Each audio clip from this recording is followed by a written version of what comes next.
Miss করবেন না মজার মজার ভর্তা, মজার মজার ভাজির রেসিপি দেখতে হলে পুরো ভিডিওটি সাথেই থাকুন। আসসালামু আলাইকুম এভরিওয়ান, ইউটিউব পেজে আমার আজকে নতুন ভিডিও। আর আমি আজকে রান্না করব, তার জন্য প্রথমেই চলে যাব ধনিয়া পাতা তুলতে, কারণ আমার রান্নার সময় ধনিয়া পাতার প্রয়োজন। যেহেতু আজকে আমার পেজের প্রথম ভিডিও, আমি জানি না আমার ভিডিওটা আপনাদের কাছে কেমন লাগবে, তবে যদি ভালো লাগে তাহলে অবশ্যই সাবস্ক্রাইব করে রাখবেন। আমার ভিডিওতে আমি আমার ফ্যামিলির সাথে কাটানো কিছু সুন্দর সুন্দর মুহূর্ত আপনাদের সামনে নিয়ে আসবো।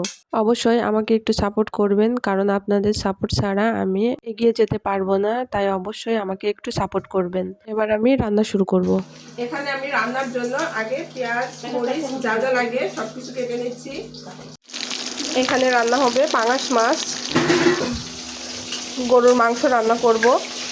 মাছগুলো ধুয়ে আমি তুলে নিচ্ছি। মাছগুলো ভেজে আমি তুলে নিলাম। এবার আমি ওই তেলের মধ্যে দিয়ে দিচ্ছি পেঁয়াজ কুচি, মরিচ কুচি আর পেঁয়াজের ফুল কুচি। এটা হচ্ছে পেঁয়াজের কলি। আমি প্রথমে ওইগুলো লাল লাল করে ভেজে নিলাম। তারপর দিয়ে দিচ্ছি এর মধ্যে 2 চামচ রসুন বাটা, 2 চামচ আদা বাটা আর 1 চামচ জিরা বাটা দিয়ে আমি মশলা একটু কষিয়ে নিচ্ছি। এবার এর মধ্যে দিয়ে দিচ্ছি 1 চামচ হলুদের গুঁড়া আর 1 চামচ মরিচের গুঁড়া, আর দিয়ে দিচ্ছি একটা টমেটো দিয়ে আমি একটু লবণ দিয়ে এর মধ্যে পানি দিয়ে এটি ভালোভাবে কষিয়ে নিব। আমার মশলাটা কষানো অনেকটাই হয়ে এসেছে। আমি এর মধ্যে দিয়ে দিলাম 2টি কাঁচা মরিচ দিয়ে পানি দিয়ে আমি এর মধ্যে দিয়ে দিলাম মাছগুলা দিয়ে আমি এবার দিয়ে দিব এর মধ্যে ধনিয়া পাতা। আমার মাছটা রান্না শেষ, আমি এবার এটা চুলা থেকে নামিয়ে নিচ্ছি। অনেক মজার একটি ভর্তা, আর সেটি হচ্ছে আলু দিয়ে আর পেঁয়াজ কলি দিয়ে ভর্তা। তার জন্য আমি প্রথমে সবকিছু ভালোভাবে কেটে নিচ্ছি। আমি এটা একদম কুচি কুচি করে কেটে নিব, আর আলুটাও একদম এভাবে ছোট ছোট করে কেটে নিয়েছি।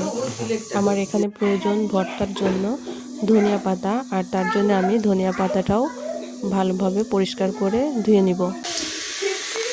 এই পর্যায়ে আমি পেঁয়াজ কলি আর আলু একটু লবণ দিয়ে একটু পানি দিয়ে আমি এটা ভালোভাবে ঢাকনা দিয়ে ঢেকে সিদ্ধ করে নেব। এদিকে আমার মাংসটাও কষানো শেষ, আমি এর মধ্যে আলু দিয়ে রান্না করে নিব। আর এই সাইডে আমি ভর্তাটা রেডি করে নিচ্ছি। এবারে যে হালকা হালকা সিদ্ধ হয়ে গেলে আমি এর মধ্যে একটু সরিষার তেল দিয়ে তার মাঝখানে একটু রসুন দিয়ে দিব। এটি ভালোভাবে সিদ্ধ হওয়া পর্যন্ত অপেক্ষা করছি। এটি আমি খুব ভালোভাবে সিদ্ধ করে নেব। এই যে আমারটা আলু আর ওটা খুব ভালোভাবে সিদ্ধ হয়ে গিয়েছে, আমি ওটা চুলা থেকে নামিয়ে নিয়েছি। এবার ওই কড়াইয়ে একটু সরিষার তেল দিয়ে তার মধ্যে গোটা রসুন আর শুকনো মরিচ ভালোভাবে এভাবে লাল লাল করে ভেজে নিব। এর মধ্যে একটু লবণ দিয়ে আমি খুব ভালোভাবে এটা চেটকে নিচ্ছি।